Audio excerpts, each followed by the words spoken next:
안녕하세요, 구독자님들. 톡톡 사연에 올라오는 사연들을 들으면서 어떤 사연을 들을 때 가장 화가 많이 나세요?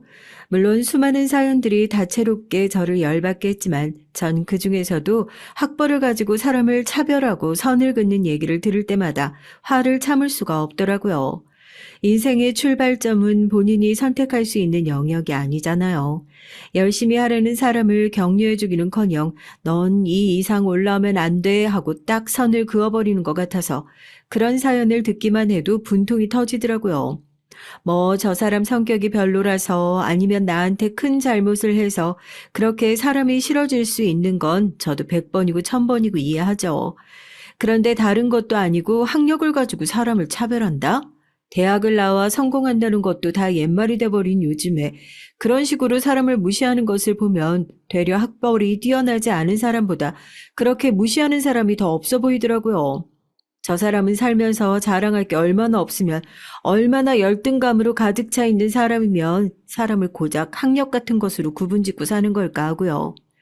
다행히 제가 제 인생을 위해 열심히 노력하고 있는 시기에는 주변에 그렇게 무식한 사람이 존재하지 않았었는데 제가 전생에 무슨 죄를 지어도 큰 죄를 지었나 봅니다.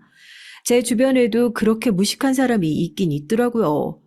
톡톡 사연에 올라오는 사연들을 들으면서 저도 그랬던 때가 있어요. 아니, 저런 사람이 다 있다고? 아니, 어떻게 사람이 저런 행동을 할 수가 있어? 사람이면?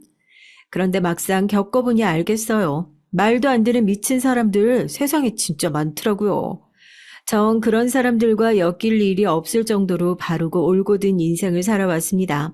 뭐 지금 나름대로 제 분야에서 명성을 날리고 잘 되고 있긴 하지만 이 자리까지 올라오면서 다른 사람 등쳐 먹어본 적 한 번이 없고 다른 사람이 한 노력을 제 것인 양 뺏어왔던 적도 없고 그렇다고 저한테 모든 것을 다 물려줄 수 있는 경제적으로 넉넉한 부모님이 있었던 것도 아니고 오로지 저의 노력과 고생만으로 이 자리에 올라왔다. 전 그렇게 말씀드릴 수가 있어요. 요즘에 방송에서도 스타 셰프 이런 말들 많이 나오잖아요.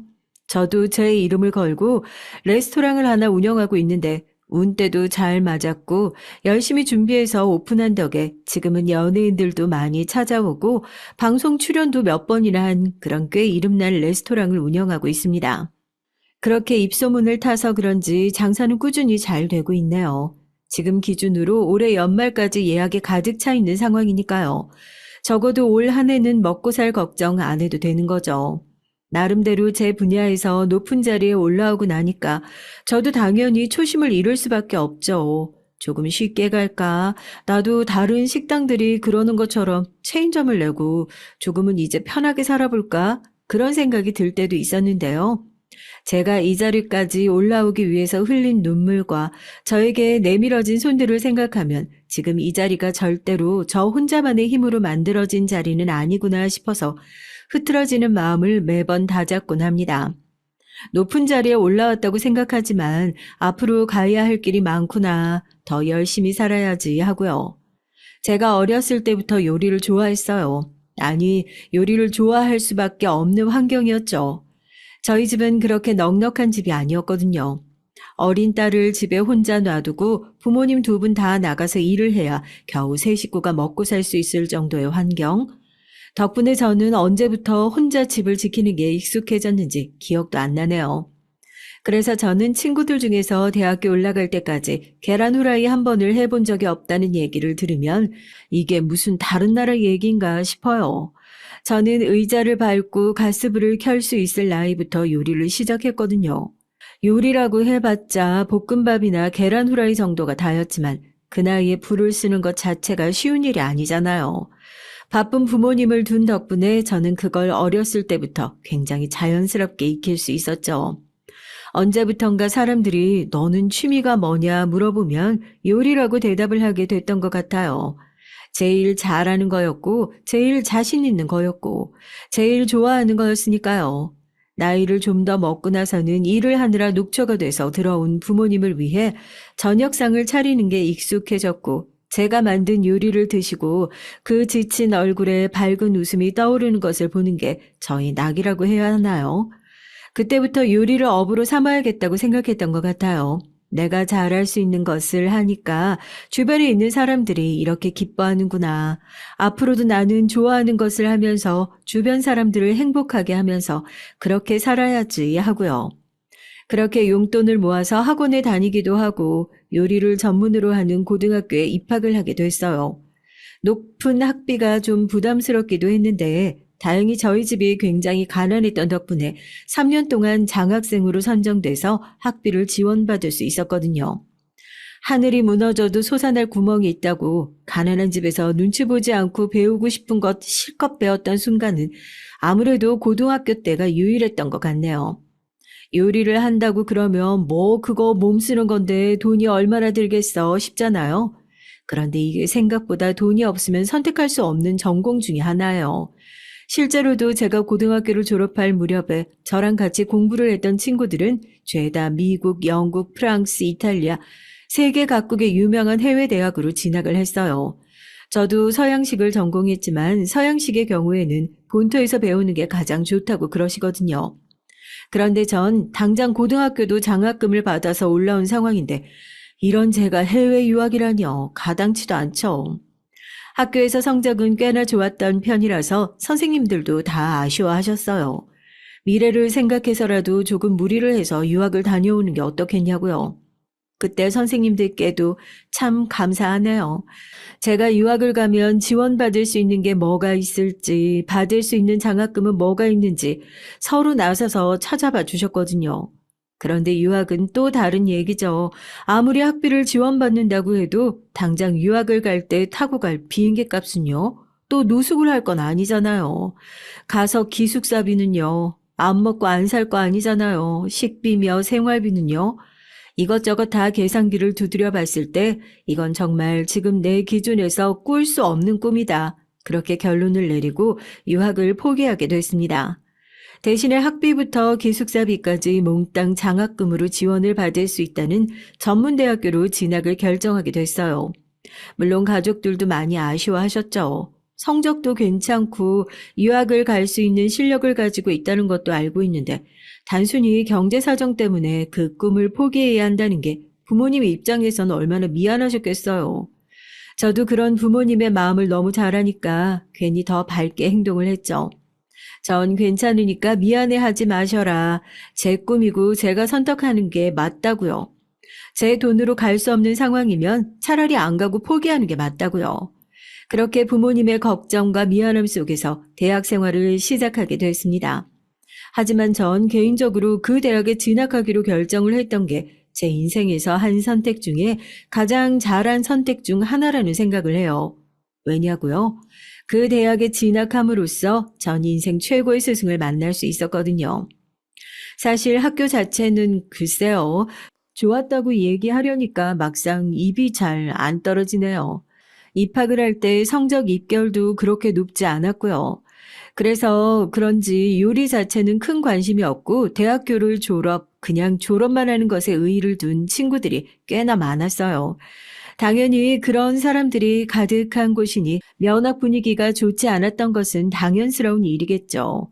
하지만 전 달랐어요. 저 대학 다닐 때 별명이 뭐였는 줄 아세요? 그런 애들 사이에서 장학 수급자라는 별명을 달고 생활을 했어요. 제가 학비부터 기숙사까지 장학금을 받으며 생활을 한다는 것이 선배, 동기, 후배 사이에서는 이미 공공연한 사실로 돌고 있었고요. 저보다 여유로운 가정에서 지냈던 친구들이 그런 저를 보고 장학금을 받아서 생활하는 기초수급자라면서 그런 웃기지도 않은 별명을 지어서 뒤에서 놀려댔던 거죠. 상처받았냐고요? 그럼 그런 얘기 듣고 상처 안 받는 사람도 있었겠어요. 대신 그 상처 속에 너무 깊이 빠지지 않으려고 노력했죠. 난 장학금을 받아가면서 이곳에서 배워야 하는 것들이 너무나도 많고 대학에서 내 목표는 그것들을 배우고 나가는 거지 이런 사사로운 조롱에 휩쓸리는 것이 아니다 하고요. 애들 사이에서 쉽게 기죽지 않는 그런 건강한 마인드를 가지고 있어서 참 다행이다 싶어요.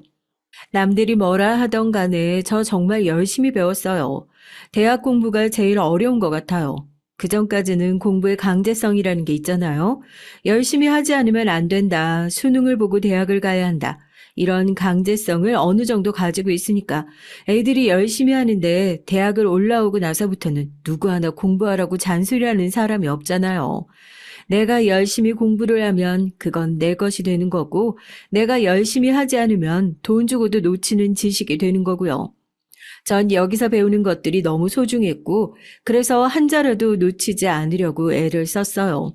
고등학교 때와 다를 바 없이 수업이 끝나고 나면 교수실로 돌아가려고 하시는 교수님들 붙잡고 이 부분이 잘 이해가 안 돼서 그러는데 조금만 더 가르쳐 주실 수 있냐?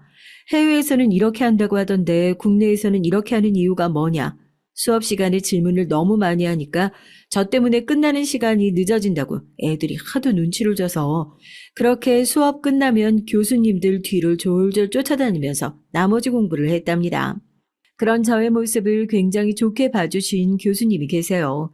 제가 늘 인생의 은인이라고 제 인생을 통틀어서 가장 감사한 은사님이라고 말씀을 하는 김모 교수님인데요.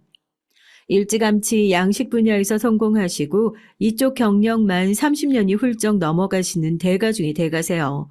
저는 그런 교수님의 경력을 아니까 전문대라고 하지만 이런 교수님 밑에서 가르침을 얻을 수 있다는 것이 정말 감사하기만 했거든요. 내가 아직도 교단에 남아있는 이유가 너 같은 애를 가르치려고 그러나 보다. 난 교단 처음 설 때부터 그런 생각을 했거든. 열심히 배우려는 애들 절대 지나치지 말자고. 너 고등학교 올라갈 때 성적 보니까 성적도 정말 좋고 거기 학교에 내 동기들이 있는 건 알고 있지? 얘기 들어보니까 실력도 괜찮다면서? 들어보니까 가정 형편이 어려워서 유학을 포기한 거라고 하던데. 맞니? 경제적인 이유 때문에 여기로 들어온 게? 솔직히 말씀드리면 아니라고는 못하겠어요. 성적도 좋고 실력도 좋았으니까 당연히 갈 수만 있다면 유학 갔겠죠. 그런데 교수님, 저 이 학교 들어온 거 정말 단 한순간도 후회한 적 없어요.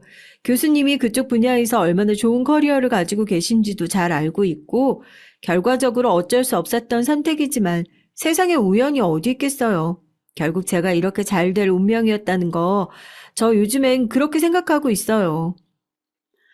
거짓 하나 없는 사실이었죠. 뭔가를 배울 수 있다는 게 이렇게 행복한 일이라는 걸 학교를 다니면서 알게 됐거든요. 그런데 제 그런 성실한 태도가 교수님의 눈에 정말 좋게 보였나 봅니다. 교수님께서 매해 학교에서 특별 장학생을 선발하는 제도가 있는데 1년 6개월 정도의 코스로 유학을 다녀올 수 있는 기회가 있다고요. 저한테 다녀오겠냐고 제안을 해주셨어요.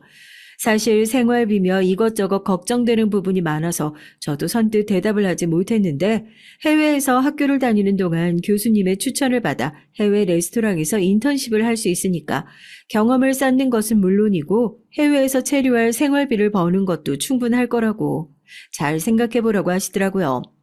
생각하고 말고 할 게 어딨어요. 저한테 주어진 좋은 기회를 그렇게 놓쳐버릴 바보는 아니거든요.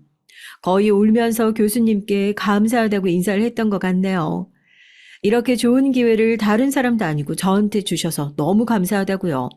이 은혜는 평생 잊지 않겠다고요. 그렇게 제가 르꼬르동 블루라고 해외 요리학교에 가서 요리 9개월, 와인 9개월, 이렇게 총 1년 6개월짜리 코스를 듣고 교수님의 배려 덕분에 그 1년 6개월 동안 해외 유명 레스토랑에서 인턴십으로 일을 하면서 생활비를 보탤 수 있게 됐어요. 늘 돈 때문에 부담스러웠던 유학이었는데 저에겐 정말 천금 같은 기회였던 거죠. 그렇게 해외 유학을 마치고 한국으로 들어와서는 바로 교수님이 운영하시는 식당에 스카웃되어 일을 하게 됐습니다. 수석 셰프라고 요리사 중에서 가장 높은 곳까지 올라갔었어요. 교수님은 애초에 저를 본인의 레스토랑에 데려오기 위해서 나서서 학교에 저를 추천해 주시고 해외 유학까지 보내주신 거라고 하더라고요. 그러면 저도 그런 교수님을 위해서 뭔가 보여드려야 하잖아요. 밤이고 낮이고 퇴근 후에도 나 홀로 늦게 레스토랑에 남아서 메뉴 개발을 하고 그렇게 바쁜 시간들을 보냈었습니다. 가게에서는 3년 가까이 일을 했었어요. 레스토랑 일을 배울 수 있는 것은 물론이고 그 긴 시간 동안 일을 하면서 참 좋은 인연들을 많이 만났죠. 제가 후에 레스토랑을 오픈할 때도 도움을 주셨던 투자자분들도 계시고 어쨌든 그곳에서 일을 하면서 남편을 만나게 됐으니까요. 저한테는 그게 가장 큰 인연이라고 해야겠죠. 뭐 같이 요리를 하거나 종업원이거나 이런 건 아니었고요. 남편은 저희 교수님의 레스토랑을 포함해서 인근 가게들의 식자재를 납품해주는 일을 하던 사람이었어요. 이 식자재 납품이라는 게 굉장히 쉬운 일이 아니거든요. 특히 남편이 맡고 있었던 구역의 경우에는 단가가 비싼 고급 식당들이 즐비해 있었기 때문에 재료의 신선도도 다른 곳보다 더욱 많이 신경을 쓰는 편이었고, 필요한 재료들을 당일 받아서 사용하는 곳이 많기 때문에 혹시라도 재료에 조금이라도 문제가 생기면 그날 장사 자체를 아예 포기해야 하는 상황이 생기기도 하거든요. 그러니까 사장님들이 다들 얼마나 깐깐하겠어요. 이런 사장님들을 본인의 고객으로 만들어야 하니까 일 자체가 힘도 써야지, 영업도 해야지. 만약에 입장 바꿔서 제가 남편 일을 해보라고 하면 전 절대 못할 것 같은 일이거든요. 식당에 왔다 갔다 하는 남편의 모습을 보면서 저렇게 힘든 일을 하는 사람이 어쩜 저렇게 항상 밝을까. 나도 저런 모습을 배워야겠다 싶을 정도로 참 좋은 사람이었어요.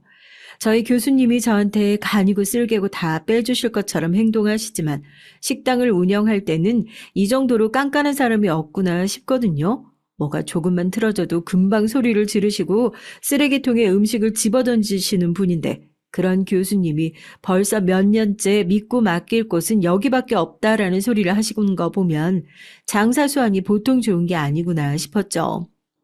어느 날 퇴근 시간이 다가오고 항상 저희는 신선한 재료를 받아야 한다고 가장 늦은 시간에 납품이 들어왔었거든요.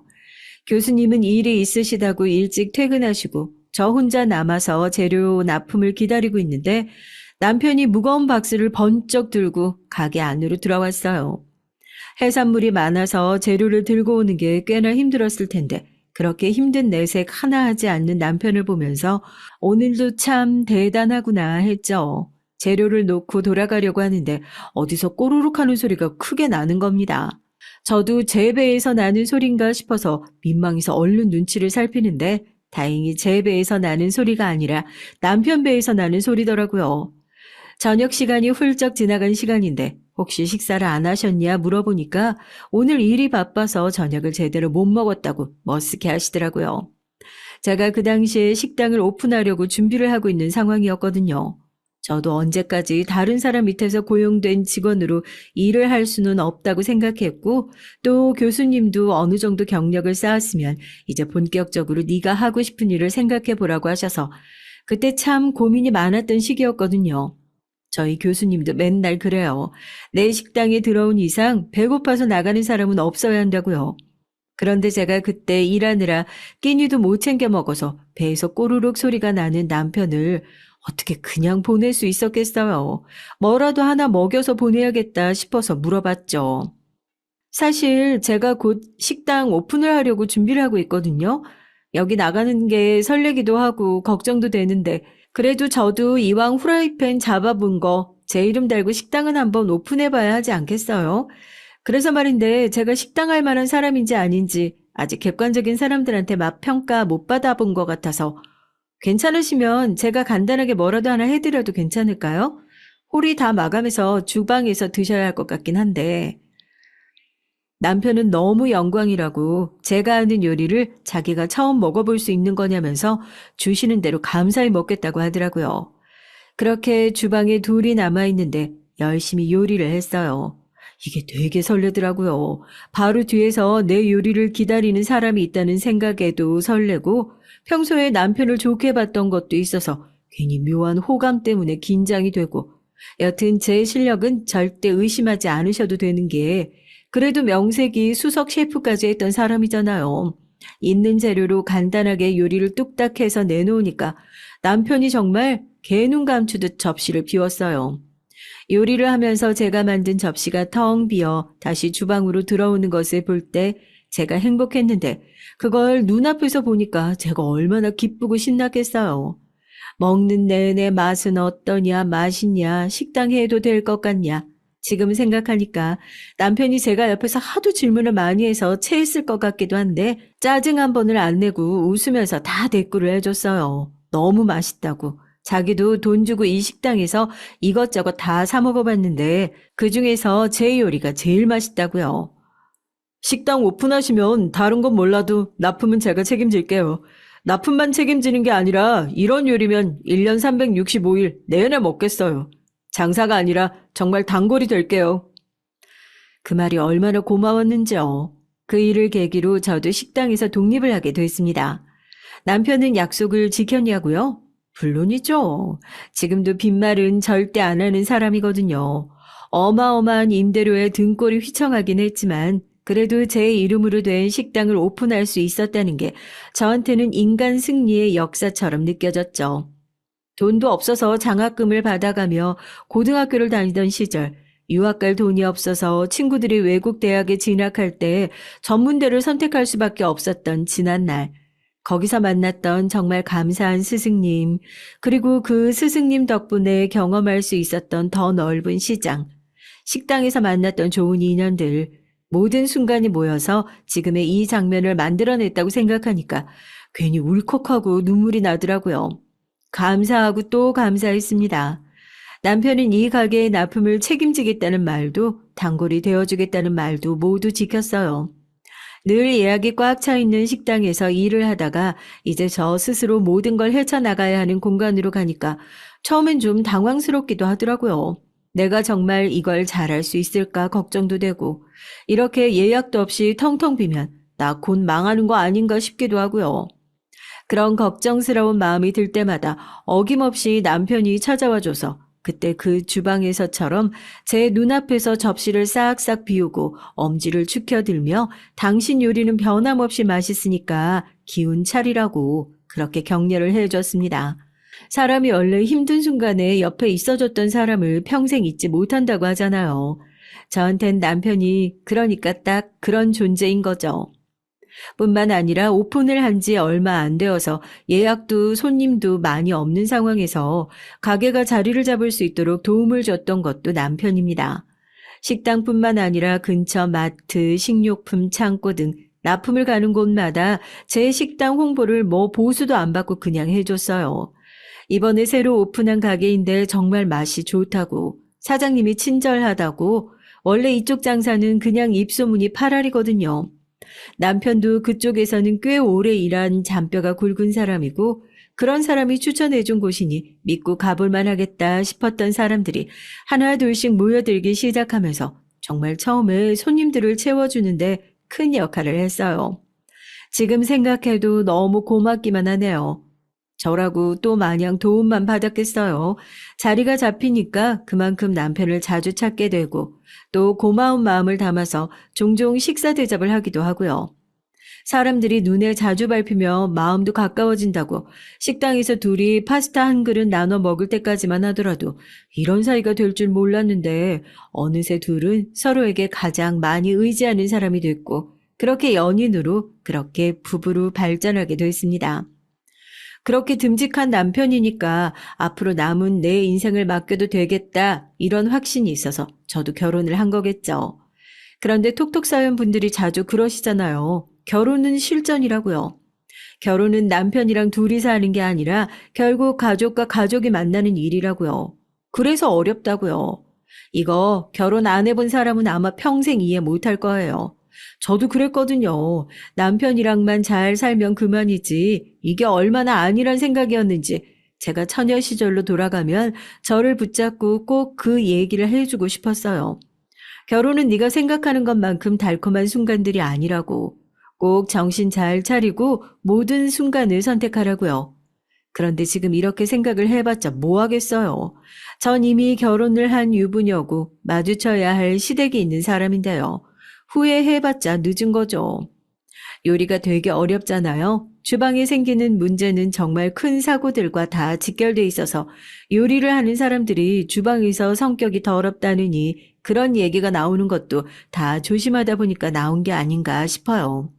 저도 벼락 같은 불호령 많이 들으면서 일을 했었거든요. 주방 안에서는 여자고 남자고 이런 것도 없고 험하고 하기 싫은 일도 어쨌든 제가 처리를 해야 하고 뜨거운 불 앞에 서서 하루에 10시간씩 일을 한다는 게 정말 쉬운 일이 아니거든요.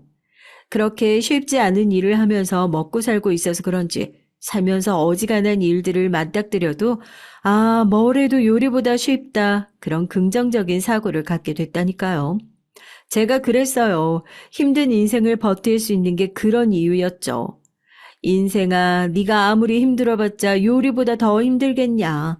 정말 요리보다 힘든 건 없으니까 버틸 수 있었던 거거든요. 그런데 저도 인생에 이런 난관을 맞이하게 되네요. 제 인생에서 드디어 요리보다 더 힘든 게 나타났거든요. 바로 시댁이요.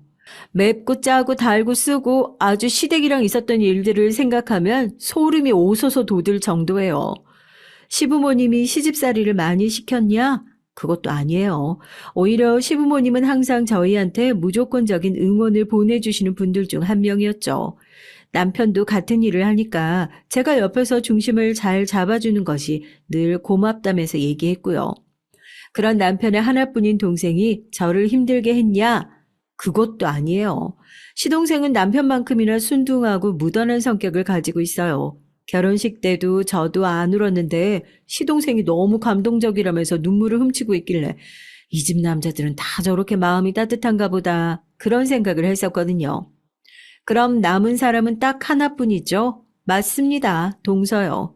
솔직히 동서는 접점이 많이 없어서 친하지도 않지만 싸울 일도 없겠다 싶었는데 그 접점이 의도치 않아도 생기더라고요. 제가 결혼한 지 얼마 안 돼서 시동생도 결혼을 하고 그때 동서를 처음 만나게 됐죠. 시동생은 당시에 평범하게 회사를 다니고 있었고 동서는 대학에서 시간 강사를 하고 있는 상황이었어요. 시동생네랑 저희 식당이 그렇게 멀지 않았지만 결혼을 하고 나서 한두 번 정도 왔었나? 저도 바쁠 대로 바쁘고 다들 하는 일이 있으니까 그렇게 얼굴 맞대고 지낼 수 있는 시간이 거의 없었죠. 그러니까 당연히 부딪힐 일도 없었고 앞으로도 그럴 일은 없을 거라 생각을 했습니다. 처음에는 적당히 서로 예의 차려가면서 잘 지냈던 것 같은데 동서랑 사이가 언제부터 틀어지게 됐을까 생각을 해보니까 시동생이 저희 집에서 일을 하기 시작하면서부터더군요. 그때쯤 해서 시동생에게 다급하게 연락이 왔어요. 저희 부부에게 할 얘기가 있다면서 제 식당에서 잠깐 볼 수 있냐고 하더라고요. 가족끼리 다 같이 모이기 전에도 시동생이 이렇게 먼저 연락을 한 적이 없어서 무슨 일이 있나 싶더라고요.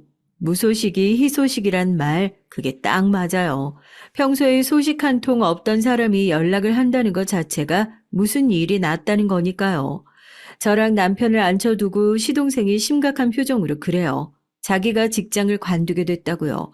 뭐 벌이가 많은 것도 아니고 평범한 회사를 다니고 있던 시동생이 갑자기 다른 가족들한테 내색도 없이 일을 그냥 관둘 리가 없을 텐데 대체 무슨 일이냐고 다그쳐 물었죠. 회사에서 문제가 터졌는데 사장님께서 이번 일에 대해서 제가 책임지고 관두는 형식으로 있으면 몇 년 후에 꼭 챙겨주겠다고요. 관두고 나서 보니까 꼬리 자르게 하고 털어내는 수작인 것 같더라고요. 이미 회사는 관뒀고 아영이는 이거 몰라요. 결혼한 지 얼마나 됐다고 제 발로 회사 걷어차고 나왔다는 사실 알면 난리 날 거예요. 뭐 청소 일을 해도 좋고 허드렛 일을 해도 좋으니까 일만 있으면 시켜주세요, 형수님. 그래도 제가 가장이고 먹고는 살아야 할 거 아닙니까? 평소에 성격이 순둥순둥하다고 생각했던 시동생은 그냥 성격이 순둥한 정도가 아니라 남이 등쳐 먹어라 하고 등을 내놓고 있는 정도였나 봅니다. 귀신같이 알아보는 회사 사람들이 문제가 터지자마자 잘라버릴 꼬리 용도로 쓸 사람을 찾고 있다가 저희 시동생을 딱 잡아낸 거고요. 사장님 말 한마디만 믿고 냅다 회사를 관둔 것도 어이가 없는데 자기 아내가 알면 이혼을 당할지도 모른다면서 난리가 날 거라고 비밀을 지켜달라고 하는데 전 처음에 딱 잘라서 안 된다고 얘기했어요. 레스토랑에서 일을 하게 해주는 게 문제가 아니고 집에 이렇게 큰일이 생겼는데 아내한테 이걸 비밀로 한다는 게 안 될 일이라고요. 그러다가 나중에 동서가 사실을 알게 되면 그 불똥이 우리 부부한테 튈 걸 뻔히 아는데 그렇게 가족들 사이에 괜한 분란 만드는 일은 절대 나서서 하고 싶지 않다고요. 제 생각은 단호했지만 시동생은 거의 울며 불며 매달려서 부탁을 하더라고요. 몇 달만이라도 제때 생활비 가져다 줄 수 있게 일을 시켜달라고요. 그 안에 본인이 어떻게든 문제를 해결하고 취업을 하든 어쩌든 감당해 보겠다고요. 남편까지 저를 붙잡고 설득을 하니 제가 거기서 더 잘나서 거절할 수가 없고 그러면 주방 보조 일을 좀 도와달라 그렇게 얘기를 했어요. 아무리 그래도 동서 혼자만 이 사실을 모르게 한다는 게 전 가족들이 다 짜고 속인 느낌이 나서 나중에 더 큰 화를 입을 거라 남편한테도 몇 번이나 얘기를 했는데요. 팔은 안으로 굽는다고 동생 먼저 살아야 하지 않겠냐고 달랬죠. 시동생이 저희 가게에서 일한 지 2달이 조금 넘어가던 때였어요. 생활비를 제깍제깍 가져다 주니까 동서가 아직 의심조차 안 한다고 그렇게 얘기를 했었는데 동서가 바보도 아니고 같이 사는 남편이 제대로 출근을 하는지 안 하는지 그 정도 알아보는 감도 없겠어요. 언젠가 터질 거라고 생각을 했었는데 그게 바로 그날인 것 같더라고요. 점심 장사를 끝내고 저녁 장사 준비를 하기 전에 잠시 재료 손질을 하고 쉬고 있는데 닫아놓은 문을 누군가 부실 듯이 열고 들어와서 쳐다보니까 동서예요. 주방에서 쉬고 있던 시동생과 눈이 딱 하고 마주치고 저는 그냥 변명도 안 하고 동서한테 미안하다고 했어요. 사정이 너무 딱해서 잠깐 다른 일 찾을 동안만이라도 일을 할 수 있게 도와준 것뿐이다. 동서가 생각하면 기분 나쁠 수 있겠지만 너무 화내지 말고 차분히 앉아서 얘기를 해보자고 그랬죠. 사실 제가 생각해도 남편이 직장을 간다는 중요한 일을 저한테 숨겼다고 생각하면 너무 화가 치밀어 오를 것 같아서 동서가 식당에서 난리를 쳐도 다 이해한다. 그런 마음이었는데요. 동서가 화가 난 이유가 자기 남편이 직장을 관둬서가 아니더라고요. 저희 가게에서 일을 하고 있어서 화가 난 거였다니까요. 형님, 누굴 바보로 하세요? 이 사람 회사 잘린 거 진작부터 알고 있었고 그래도 생활비를 꼬박꼬박 챙겨다 주길래 어디서 일을 하나 봤더니 형님 가게 했어요? 저 같으면 시동생이 그런 사정이라고 하면 이렇게 주방에서 허드렛 일 시키는 게 아니라 하다못해 카운터를 보게 하든지 그래도 좀 앉아서 일할 수 있는 제대로 된 일을 주셔야지. 지금 저희 무시하는 거예요?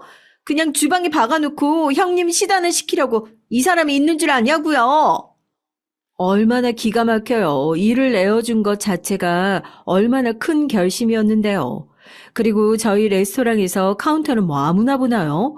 외국인 손님들도 많이 와서 접대를 위해 영어, 일본어, 불어는 기본적으로 할 줄 알아야 하고요. 그렇다고 뭐 중요한 회계를 시동생한테 맡길 수 있나. 오히려 하는 일에 비해서 월급을 더 챙겨줬으면 챙겨줬는데 동서는 그야말로 난리를 치더라고요. 자기 남편한테 주방 보조 일을 시키는 거는 본인까지 무시하는 행동이나 다름없다고요. 시동생이 하고 있는 앞치마를 벗기고 바닥에 던지고 밟고 솔직히 남편이랑 그때 일을 얘기하면서 그랬어요. 동서가 미친 줄 알았다고요. 그 난리를 쳐놓고 자기 남편은 이런 데서 일을 절대 못한다면서 데리고 나갔다니까요. 괜히 좋은 일 하고도 뺨 맞은 기분에 어이가 없는데 문자로 그래요. 자기 남편 그동안 일한 거 퇴직금까지 다 챙겨달라고요. 퇴직금은 1년 이상 일해야 주는 게 원칙이라고 그러니까 또 전화해서 난리가 났어요. 그때 왜 그렇나 싶은데 이미 다 들켜서 사람도 새로 뽑아야 하는 마당에 동서가 또 찾아와서 가게를 시끄럽게 만드는 것도 싫고 시동생을 도와주고 싶은 마음이 있었던 것도 사실이니까 그냥 퇴직금을 줘버리고 일을 마무리해버렸었네요. 여튼 그날 이후로 동서랑 사이가 급격하게 안 좋아졌던 것 같아요. 가족들끼리 다 모이는 자리에서도 대놓고 제가 하는 소리를 무시해버리고 제가 동서한테 왜 그러냐고 아무리 그래도 나한테까지 이럴 필요 없지 않냐 그러면 고개를 쌩하니 돌리고 그래요. 형님도 절 무시하셨으니까 자기도 앞으로 저를 똑같이 무시할 거라고요. 먼저 인격적으로 대하지 않은 건 형님이다 그래요.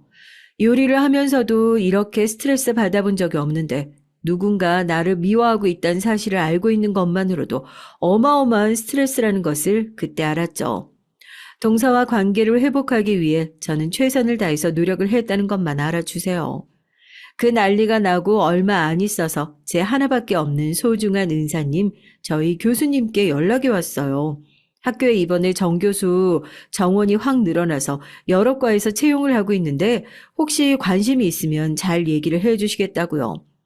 전 이미 레스토랑을 운영하고 있는 것만으로도 너무 바쁘고 포화 상태여서 아직까지는 교단에 설 정도로 배움이 깊지 않은 것 같다며 정중하게 거절을 했습니다.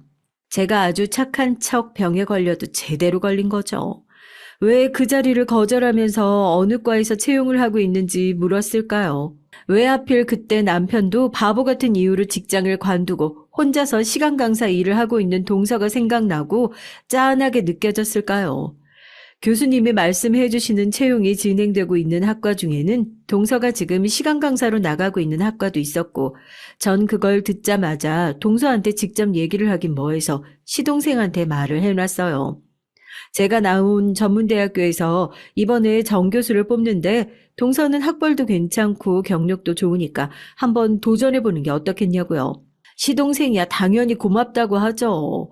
저도 교수님한테 막 마음이 100% 내키지는 않았지만 동서 얘기를 해뒀고요. 강의도 잘하고 학교에 누를 끼치지 않을 거라고요. 왜 도와줬냐 싶으시죠? 그때는 동서가 그런 개차반일 거라고는 생각하지 않아서 그래도 가족이니까 어려울 때 서로 돕고 살아야지라는 생각에 착한 척을 했던 거죠. 저한테 그렇게 싸가지 없게 대한 건 싸가지 없게 대한 거고 그래도 가족인데 이 정도는 도울 수 있지 않을까 하고요. 오히려 그렇게 자리를 얘기해 준 게 더 큰 독이 될 줄 몰랐습니다. 저희 교수님께서 학과장도 하시고 총장님이랑 동창에다가 학교에 워낙 오래 계셨어서 그래도 영향력이 꽤 있으신 분이라서 동서가 정교수로 채용되는데 힘을 많이 써주신 것 같더라고요. 이렇게 다른 사람들의 노력이 있을 거라고 상상도 못하고 있는 동서를 대신해서 제가 교수님께 밥도 사고 다음에 교수님께서 뭐 필요하신 일이 있으시면 앞뒤 따지지 않고 언제든지 가서 돕겠다고 그렇게 약속을 했습니다. 동서한테 그건 내가 꽂아준 자리라고 자랑은 했냐고요? 그건 정말 굳이 뭐 하나 싶어서요. 알죠. 저도 같은 일을 해도 티를 내야 감사한 줄 알고 내가 한 줄 아는 거요. 그런데 이것도 참 성격인가 싶은 게 뭐 잘한 게 있어도 제가 먼저 그렇게 나서서 생색내는 것을 정말 못하겠더라고요.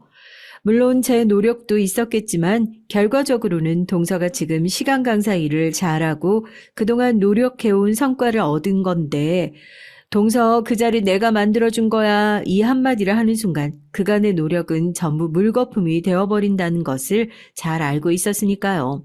참았죠. 제 배려를 알 턱이 없는 동서는 그냥 마냥 신났어요. 그도 그럴 게 시간 강사 일을 하면서 몇 년 동안이나 그 학교 정교수 자리에 도전을 했는데 교수란 것도 마냥 실력만 있어서 가능한 일이 아니잖아요. 줄도 좀 있어야 하고 학교의 인맥도 넓어야 하고 드리는 돈도 있어야 하고 이미 그 앞에 교수하겠다고 호주머니 다 내놓고 기다리는 사람이 한 트럭인데 동서가 아마 그 학교에 계속 있으면서 정교수를 하려면 몇 년이 더 걸렸을지 모르는 일이죠. 아무리 제가 자랑을 안 한다고 한마디 말도 안 했지만 제가 나온 학교에 어렴풋이 눈치를 채지 않을까 싶기도 했는데 웬걸요. 동서는 정말 운도 없이 본인의 실력 100%로 그 자리에 올라온 것 마냥 사람들에게 자랑을 하고 다니더라고요. 자랑? 좋죠. 그렇게 어려운 자리에 올라갔으니까 100번이고 1000번이고 자랑할 수 있죠. 그런데 그걸 꼭 제가 있는 자리에서 저를 까내려가면서 할 필요는 없는 거잖아요. 아무리 집에 식구가 저밖에 없다지만 항상 뭔가를 비교해야 할 때마다 저를 갖다 대면서 얘기를 하는 게 그게 참 듣기 싫더라고요. 어머님, 요즘 정교수 되려면 엄청 힘든 거 아시죠? 제 동기 중에서 그래도 제가 제일 빠르게 된 편이라니까요. 다른 애들은 그 학교 교수직 들어간다고 1년에 기부금을 얼마씩 낸다고 그러던데 역시 실력이 좋으면 사방군데서 모셔가려고 이렇게 난리라니까요. 당연히 저를 포함해서 시부모님 모두 본인 일처럼 기뻐하고 축하해 줬죠. 시어머니는 제가 어느 학교에 나왔는지 아니까 반가운 마음에 동서한테 큰애도 그 학교 나왔는데 어떻게 보면 이제 동문 아니냐고 박수를 치면서 좋아하시는데 동서가 그 얘기를 듣고 저를 힐끗 쳐다보더니 픽 웃어요. 진짜 사연을 쓰려고 과장하는 게 아니라 픽 웃었다니까요. 무슨 바람 빠진 풍선 마냥 누가 봐도 저를 비웃는 것 같은 모습에 열이 삭 받아서 동서 그게 뭐 웃긴 얘기도 아닌데 그렇게 웃냐고 그러니까 그래요. 어머님이 대학 시스템을 잘 모르시는 것 같아서 웃었대요. 아무리 그래도 형님이랑 저랑 출신 학교가 다른데 어떻게 동문이 될 수 있냐고요. 그 얘기에 괜히 어머님도 머쓱해 하시길래 제가 너스레를 떨며 나도 동서랑 같은 학교에 있다는 게 반가운데 동서는 아닌 모양이네 라고 어머님도 그런 뜻으로 말씀하신 거 아니냐고 하니까 맞다고 그래요. 그때부터 제 학벌을 가지고 영 띠꺼워하는 것을 눈치챘어야 하는데 제가 너무 늦게 알아차려 버렸다니까요. 여튼 정교수까지 달고 기고만장해져 있는 동서가 저한테 연락이 왔어요. 자기 교수 친구들한테 식사를 대접해야 되는데 급하게 예약 날짜를 잡다 보니까 가능한 시간이 하나도 없다고요. 이번에 신고식처럼 밥을 사는 거라서 더 늦어지면 안 될 것 같은데 저희 식당에 예약을 좀 빼줄 수 없냐고 부탁을 하더라고요. 다른 식당도 아니고 저희 식당에 연락을 한 걸 보고 그래도 여러 명이 오는데 우리 집 음식을 팔아주고 싶어서 그랬나 보구나 싶고 그 마음이 기특하잖아요. 이 근처 식당들 이렇게 촉박한 날짜에 예약 빼기 어렵다는 건 제가 제일 잘 알고요. 그래서 다른 손님한테 양해를 구하고 예약 시간을 바꿔드리고 식사권까지 드리겠다고 그렇게 부탁을 해서 동서가 식당에 와서 교수 친구들한테 밥을 살 수 있도록 그렇게 배려를 해줬어요. 그때는 또 지가 급하게 생겼으니까 고맙다고 하더라고요. 그래도 가족이 와서 식사를 대접하는 건데 제가 신경을 더 썼으면 더 썼죠. 시간이 되니까 동서를 포함해서 제가 나온 학교에서 교수를 하고 있는 사람들이 하나 둘씩 모이더라고요. 사실 거기서부터 기분이 좀 상하긴 했는데 동서가 무슨 저를 식당 종업원 부리듯이 이거 가져다 달라 저거 가져다 달라 약간 하대하고 부리는 느낌이라고 해야 되나요?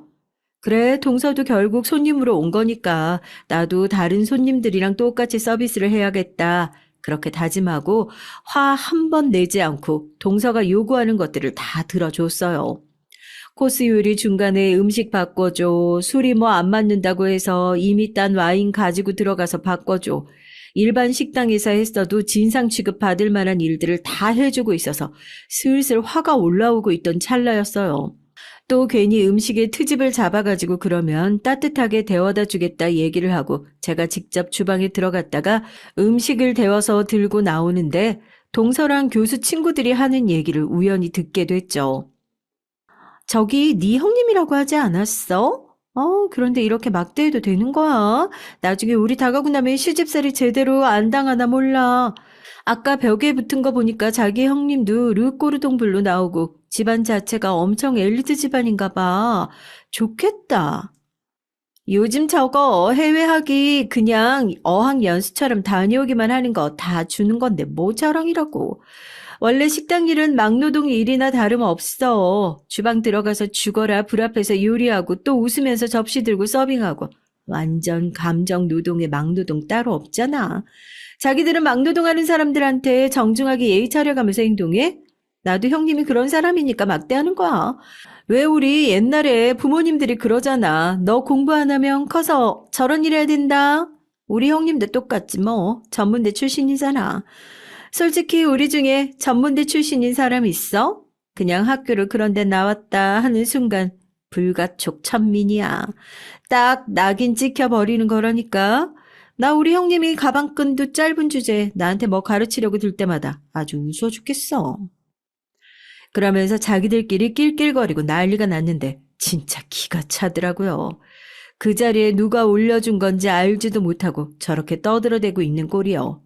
저도 여기서 참으면 정말 동서 말대로 불가촉 천민으로 낙인 찍힐까 싶어서 얼른 가서 가게 문을 잠그고 아무 일도 없었던 것처럼 접시 들고 동선의 테이블로 다가갔습니다.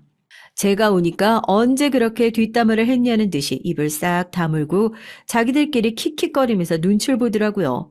제가 웃으면서 들고 온 접시를 동서 머리 위로 확 부어버렸네요.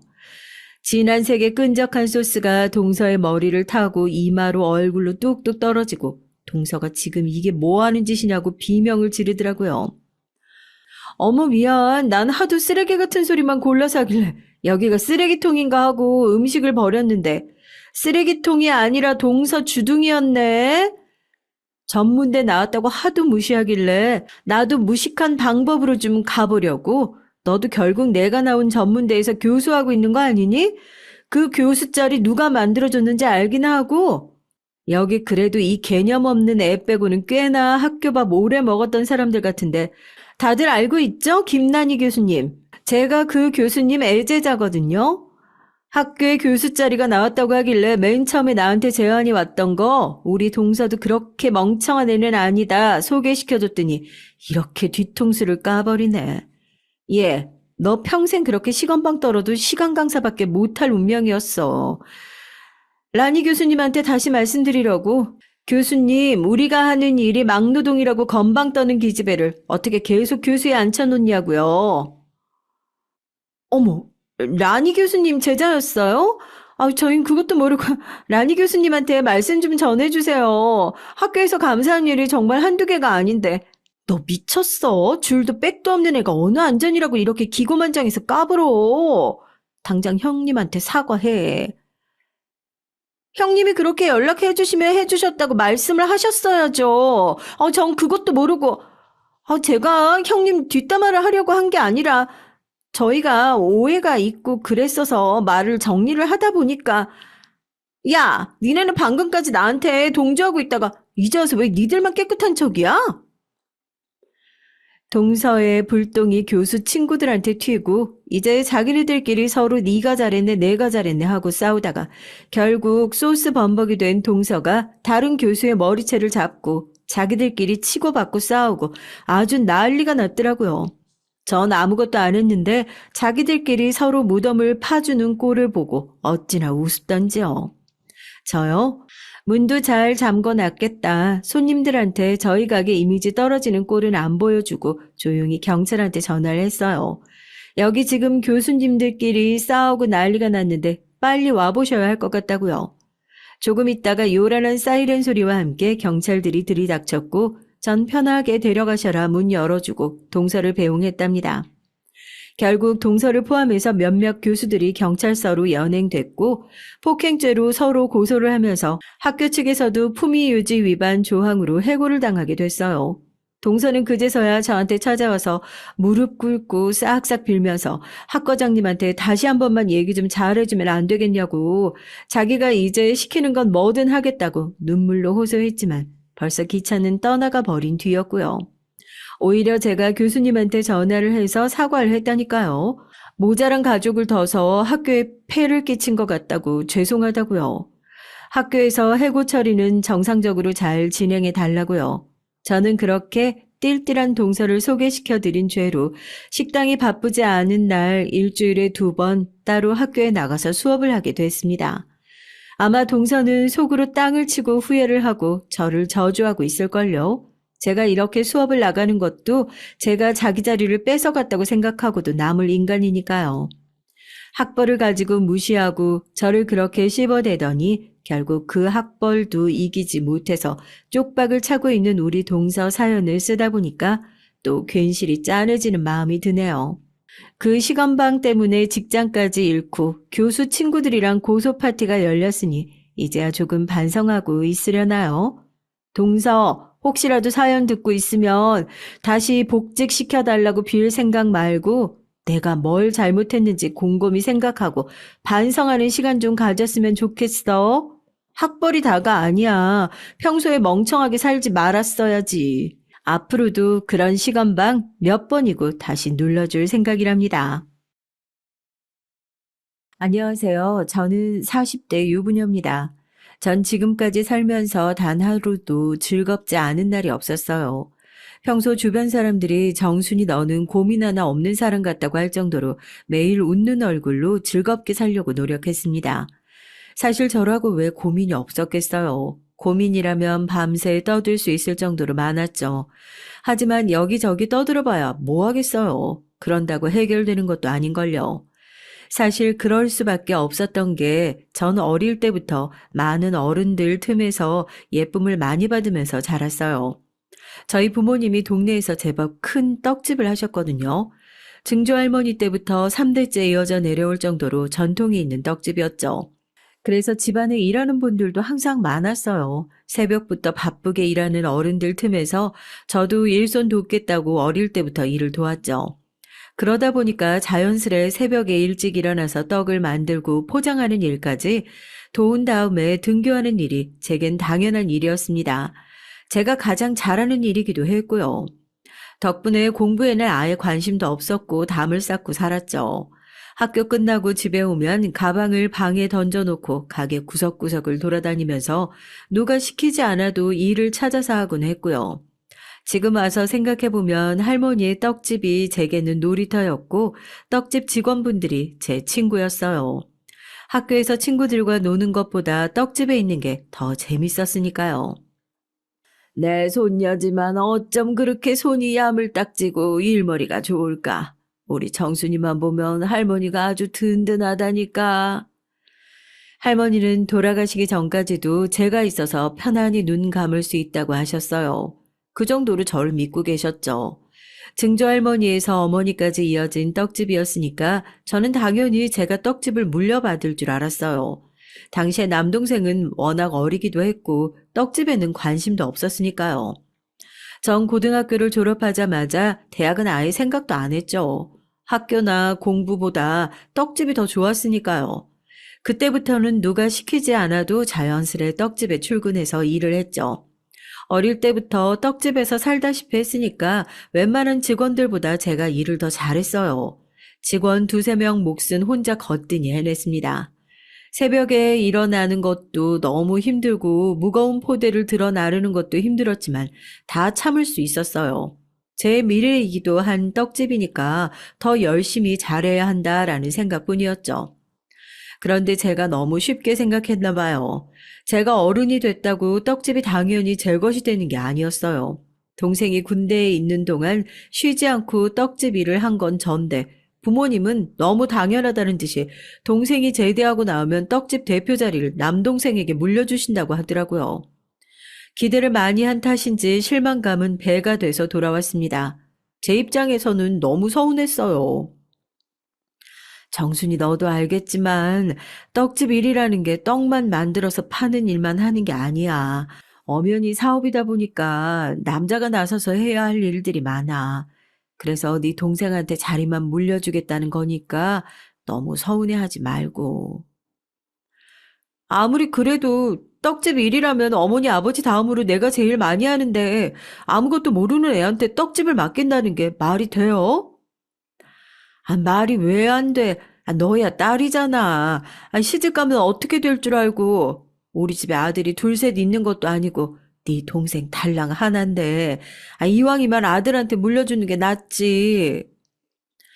동생에게 대표 자리를 주든 말든 사실 저에게 크게 중요하지 않았습니다. 어차피 동생이 제대하고 나와서 대표가 된다고 해도 제가 하는 일이 달라지지 않으니까요. 하지만 그렇다고 해서 괜찮지는 않았습니다. 대표라는 직함 때문에 그런 건 절대 아니죠. 어차피 부모님을 이어 동생과 제가 둘이 함께 운영해야 한다는 건 진작부터 알고 있었으니까요. 하지만 지금까지 제가 열심히 일하는 모습을 누구보다 잘 아는 부모님께서 동생이 아들이라는 이유만으로 대표 자리를 물려주실 거라고는 생각도 못했어요. 누가 봐도 떡집 일에 대해선 제가 더 많은 걸 알고 있다고 자부할 수 있었으니까요. 반면 동생은 그때까지만 해도 떡집을 물려받고 싶어 하지 않았어요. 저야 당연히 떡집에서 일할 생각에 대학도 가지 않았지만 동생은 당시에 서울에 있는 대학을 다니고 있던 터라 서울에 있는 직장에 다니고 싶어 했거든요. 그런데 동생도 군대 안에서 이런저런 고민이 많았는지 제대하고 돌아온 동생은 180도 달라져 있었습니다. 당시에 취업난이 심했던 시기라 명문대 나온 학생들도 다들 몇 년을 취업 준비만 한다고 했던 시기였어요. 그랬으니 집안에 물려받을 가업이 있다는 건 너무 좋은 조건이었죠. 그때부터 동생은 어울리지 않게 갑자기 떡집에 올인을 하기 시작했습니다. 다니던 대학까지 그만두고 집에 내려왔어요. 동생은 원래도 머리가 비상하고 좋았던 애라 그런지 금세 아버지에게 일을 배우더라고요. 오히려 젊은 감각으로 동생이 영업하고 나서 매출이 더 올랐습니다. 젊은 애들 사이에서 유행하는 SNS를 활용해서 홍보도 하고 맛뿐 아니라 디자인에도 열을 올려서 젊은 사람들이 좋아할 만한 예쁜 디자인의 떡도 개발을 했고요. 전 동생을 보면서 지금까지 제가 너무 우물안의 개구리였다는 사실을 깨달았어요. 저는 할머니며 부모님 눈에 오로지 성실하고 일 잘하는 자식으로 보이고 싶어서 무조건 열심히만 했거든요. 나름대로는 떡집을 위해서라고 한 일이지만 어쩌면 저를 위해서였는지도 모르겠어요. 단순히 어른들에게 인정받고 싶어서요. 하지만 동생은 달랐어요. 누구에게 잘 보이기 위해서라기보단 정말 떡집을 위해서 열심히 일을 하더라고요. 떡집을 더 오랫동안 운영하기 위해서요. 동생은 인정하고 싶지 않았지만 대표 자리에 딱 맞는 인재였습니다. 그 일을 계기로 많은 것이 달라졌어요. 전 떡집을 나왔습니다. 왜 그랬냐고요? 저도 저 혼자 힘으로 오롯이 해낼 수 있는 제 사업을 하고 싶었거든요. 사업이라고 말하니까 뭔가 거창해 보이긴 하지만 사실은 학교 앞 작은 분식집이었어요. 왜 갑자기 분식집이냐고 생각하실 수 있지만 전 아주 오래전부터 생각해온 일이 있었거든요. 떡집에서 살다 보니까 발에 치이는 게 떡이었어요. 떡집에서 일하는 직원분들과 자주 해먹었던 간식들이 많았거든요. 떡볶이는 기본이고 떡꼬치, 떡튀김, 떡말이 등등 별의 걸 다 만들어 먹었어요. 그러다 보니 저는 학교 끝나고 분식집에 갈 일이 없었습니다. 집에 가면 간식이 넘쳤으니까요. 자연스레 어른들 틈에서 음식하는 걸 배워서 그런지 언제부터는 제가 혼자 떡볶이 소스를 만들어서 냉장고에 잔뜩 챙겨놓고 먹었어요. 떡은 언제나 있으니 아무 때나 그대로 양념만 넣어서 끓여 먹곤 했거든요. 그게 어느새 저만의 레시피가 된 거죠. 그렇게 좋아하던 떡집 일을 그만두고 제가 가게를 해보겠다고 했을 때 부모님은 당연히 반대하셨어요. 왜 편한 길을 놔두고 굳이 어려운 길을 가려고 하냐고요. 동생도 갑자기 자신이 나타나 누나 자리를 뺏어서 그러는 거냐고 미안해했고요. 서운하긴 했지만 그 이유 때문만은 아니었습니다. 저도 혼자 해보고 싶었어요. 진짜 제 능력이 어느 정도인지 알고 싶었거든요. 그 이후로는 전보다 더 정신없이 살았습니다. 계속 부모님 댁에 함께 살긴 했어요. 부모님 떡집이 제 거래처였으니까요. 새벽마다 나오는 첫 떡을 가져다가 분식집에서 썼습니다. 떡집 딸의 특권이었거든요. 드셔본 분들은 아시겠지만 갓 나온 떡을 가지고 뭘 만들어도 다 맛있어요. 저는 떡으로 할 수 있는 건 다 만들어서 분식집에서 팔았습니다. 역시 재료가 좋으니까 맛이 좋았죠. 덕분에 장사는 정말 잘 됐어요. 가게를 연 지 얼마 되지 않아 학생들뿐만이 아니라 동네 직장인들 사이에서도 소문이 나서 점심시간에는 그 좁은 분식집에서 아르바이트를 2명이나 써야 할 정도였죠. 학교 앞에서 분식집을 한 지 1년 만에 저는 가게를 이사했습니다. 처음 시작했던 가게의 5배는 넘는 큰 가게로요. 저는 저 혼자 힘으로 이만큼 이뤄냈다는 것이 너무 행복했습니다. 그맘때 행복한 일이 하나 더 생겼어요. 바로 제 남편을 만났거든요. 남편은 가게 단골이었습니다. 남편은 분식집 근처에 있는 중학교 선생님이었거든요. 분식집 여사장과 중학교 남자 선생님의 만남이라니 시작부터 뭔가 어울리지 않죠? 하지만 저희 두 사람은 처음 만났을 때부터 많은 점이 잘 통했어요. 남편은 퇴근길에 분식집에 자주 들렸고요. 항상 혼자 떡볶이를 3인분이나 먹고 가곤 했거든요. 자주 보다 보니까 자연스레 얘기를 나누게 됐고 근처에 혼자 산다는 걸 알게 됐어요. 제가 원래 분식 같은 거 먹으면 속이 부대끼는데 여기 떡볶이는 그렇지가 않아요. 먹고 나면 꼭 밥 한 끼 먹은 것처럼 든든하다니까요. 떡볶이가 맛있어 봐야 분식이지 밥처럼 든든할 수가 있냐고들 하겠지만 남편은 가게에 올 때마다 제가 파는 음식에 대한 칭찬을 아끼지 않았습니다. 그러다가 보니까 자연스레 서로에 대해 많은 걸 알게 됐고 가까워졌고요. 저는 언제부턴가 남편이 퇴근하기를 기다렸다가 가게에서 함께 저녁을 먹었어요. 어느 날은 떡볶이였다가 또 어느 날은 제가 차린 식사를 같이 했고요. 제가 만든 떡볶이가 아무리 맛있다고 해도 혼자 사는 남자가 떡볶이만 매일 먹는 건 아무래도 건강이 좋을 것 같지 않아서 한두 번 같이 먹자고 한 게 꽤 오랜 시간 이어졌죠. 다들 아시죠? 원래 밥 먹은 정이라는 게 무서운 거요. 남편과 저는 매일 같이 밥을 먹다 보니까 어느새 밥정이 들었습니다. 어느 날 생각지도 못하고 있었는데 남편이 먼저 제게 고백을 했어요. 전 연애 경험이 없다시피 해서 남편이 제게 관심이 있는지조차 몰랐거든요. 그냥 단골이라고만 생각했어요. 고백을 받았을 때 이게 꿈인가 싶었죠. 매일 분식집에서 떡볶이 만들며 학생들하고 잡담이나 떨던 제 인생에 로맨스가 있을 줄은 몰랐거든요. 전 남편의 고백을 받아줬습니다. 그렇게 전 남편과 연애를 시작했어요. 만나면 만날수록 남편이 점점 더 좋아졌고요. 그럴수록 전 걱정되는 게 많았습니다. 남편에 비하면 제가 부족해도 많이 부족하다고 생각했거든요. 남편 직업이 학교 선생님인 것도 부담이었는데 의대를 나왔다고 하더라고요. 거기에 비하면 전 대학도 안 나온 데다가 20대 때부터 분식집만 하면서 살았으니까 조건적으로 전혀 내세울 게 없는 것 같았죠. 제가 그런 말을 할 때마다 남편은 왜 그러냐고 자신은 오히려 젊은 나이에 성공적으로 장사를 이끌어가는 모습이 더 대단해 보인다고 추켜 세워줬습니다. 남편은 아버지께서 어릴 때 일찍 돌아가셨어요. 어린 나이에 홀어머니와 남동생을 지켜야 한다는 마음으로 남편은 공부를 열심히 했대요. 홀어머니의 바람처럼 하루빨리 의사가 돼서 어머니와 동생이 더는 고생하지 않는 것만 바랐답니다.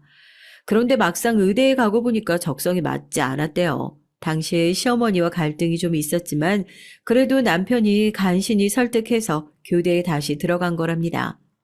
제 남편이지만 얘기만 들어도 대단한 사람 같았어요. 저와 남편, 우리 두 사람 사이는 견고했지만 예비 시어머니께서는 저를 마음에 들어 하지 않으셨죠. 저를 만나기도 전부터 제 조건만 들으시고 이미 달가워하지 않으셨어요. 그럴 만도 한 게 남편에게는 결혼한 남동생이 하나 있어요. 예비 서방님은 약사였고 예비 동서는 의사였습니다. 제가 지금까지 살아온 배경과는 많이 다른 집안 같았어요. 자식, 며느리 하나같이 다 열심히 공부해서 남들이 보기 좋은 직업이다 보니까 시어머니는 큰며느리에 대한 기대가 크셨던 것 같아요. 못해도 남편과 같은 선생님이면 좋겠다고 생각하셨나 보더라고요. 그런데도 남편은 마음을 굽히지 않았습니다. 제가 아니면 안 된다고 하더라고요. 어머니의 허락을 꼭 받아내겠다고 저를 집에 데리고 갔어요. 어머니도 저를 만나보면 마음이 달라지실 거라면서요. 저도 당연히 부담됐지만 잘 해보고 싶었죠. 그만큼 남편을 많이 좋아했으니까요.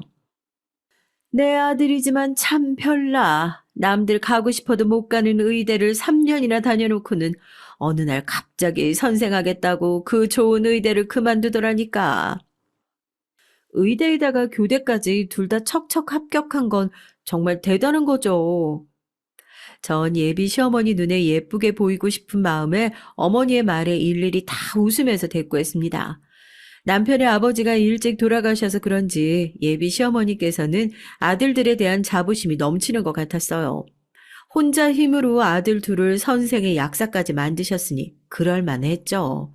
그런데 문제는 시어머니는 애초에 절 며느리로 얻을 생각이 없으셨던 것 같아요. 대충 밥 한 끼 같이 먹고 결혼은 안 된다고 반대하실 생각이었던 거죠. 그러니까 네가 부모라고 생각을 해봐라. 그 잘난 아들이 하필이면 너가 한참 모자란 애를 만난다는데 얼마나 아깝겠니? 전 순간 무너졌습니다. 예비 시어머니께서 저를 반대하실 수도 있겠다고 생각은 했지만 모자란 사람 취급받으면서 대놓고 거절당할 거라고는 생각 못했거든요. 하지만 전 굴하지 않았죠. 고작 한 번 만났는데 저에 대한 전부를 아실 수는 없으니까요. 어머니가 보시기엔 제가 많이 부족해 보이실 수 있겠지만 저 그렇게 모자란 사람 아니에요. 제가 운영하는 가게도 부모님 도움 없이 처음부터 다 제가 제 힘으로 시작한 거고요. 장사도 제법 잘 돼서 2호점까지 내려고 준비 중이에요. 얼씨구, 어른 앞에서 꼬박꼬박 말대꾸하는 것 좀 봐. 아, 이래서 내가 1,000원, 2,000원짜리 가지고 장사하는 사람들하고는 상종하고 싶지가 않다니까. 아이, 그래봤자 코딱지만한 분식집 하나 가지고 꼴값을 떨어요, 아주 그냥. 제가 한마디 더 하려고 하는 순간 남편이 나섰습니다. 엄마야말로 못 배운 사람처럼 왜 그래요? 난 엄마가 반대해도 정순 씨랑 결혼할 거니까 그런 줄 아세요. 아이고, 내가 이 꼴 보려고 지금까지 혼자 힘으로 그렇게 아등바등 살았는지 알아? 이래서 아들놈 키워봤자 소용이 없다니까. 어머님, 진정하세요. 이러다 혈압 오르시겠어요. 아주버님, 어머님 혈압 안 좋으신 거 아시면서 이러시면 어떡해요. 지금 당장 저 여자 데리고 나가세요. 재수 씨, 지금 저랑 결혼할 사람한테 저 여자라고 했어요? 말 조심해요. 형이야말로 정신 차려. 저런 여자 때문에 지금 가족들하고 등이라도 지겠다는 거야, 뭐야? 예비 시댁 식구들과의 첫 번째 식사 자리는 어느새 엉망이 되고 말았습니다. 갑자기 서방님과 남편이 다투기 시작했어요. 아이고, 아이고, 화목하던 우리 집에 이게 무슨 일이라니. 이게 다 저 분식집 한다는 쟤 때문에 그런 거 아니야. 난 너 같은 며느리 볼 생각 조금도 없으니까 다시 내 눈앞에 나타나지 마. 알았어? 전 이러다가 형제끼리 싸움이라도 날 것 같아서 남편을 데리고 밖으로 나왔어요. 남편은 나와서도 연신 제게 미안하다고 사과를 했고요. 전 아니라고 제가 더 미안하다고 했습니다. 이게 다 저 때문에 일어난 일인 것 같아서요.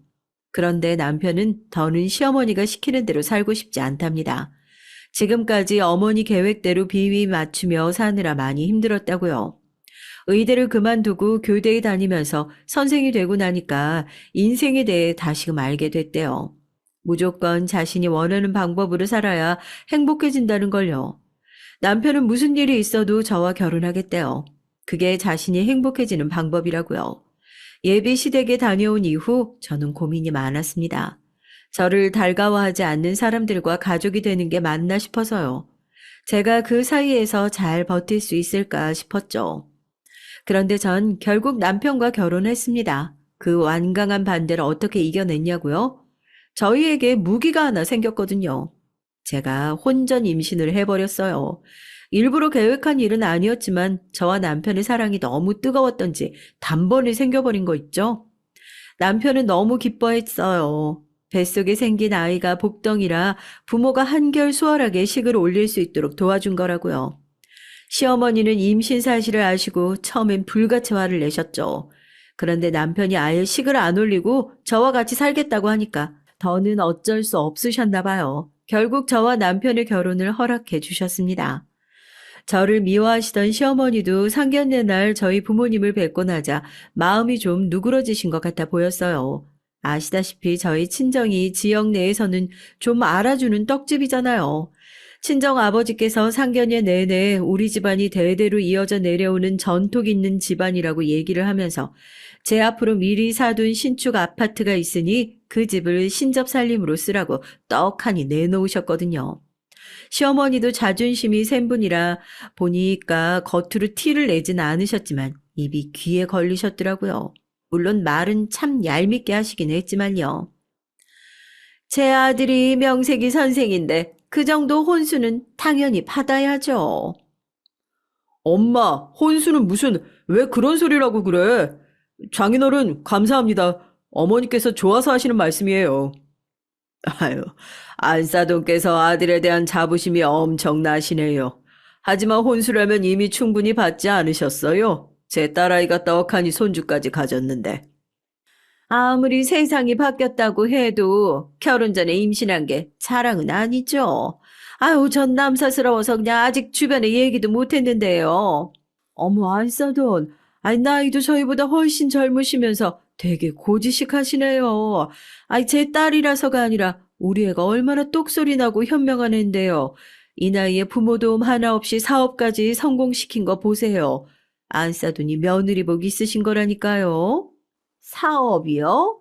아이고, 아이 세상 좋아지긴 참 좋아졌네요. 요즘은 분식집 가지고도 사업이라고 하는 걸 보면. 다들 상견례는 원래 힘든 거라고 하지만 저와 남편은 유난히 힘들었습니다. 친정 부모님도 시어머니도 서로 자기 자식이 잘났다고 절대 굽히실 생각이 없었거든요. 눈에 불꽃만 안 보였지 양각 기싸움 대단했습니다.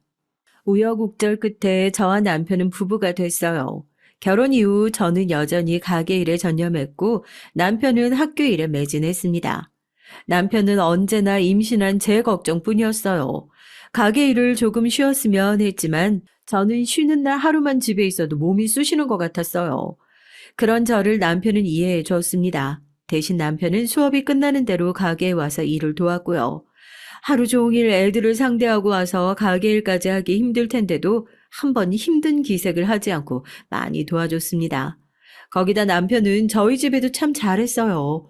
무슨 날이 아니어도 저희 부모님께 안부 전화도 자주 하고 맛있는 걸 보면 항상 저희 부모님 댁에 먼저 보내주는 좋은 남편이었죠. 전 참 복이 많은 여자라고 생각했어요. 남편 같은 남자를 만나서요. 남편이 제게 잘하면 잘할수록 전 어쩐지 마음에 빚이 느껴지는 것 같았습니다. 저와 시어머니의 사이는 좋지 않았으니까요.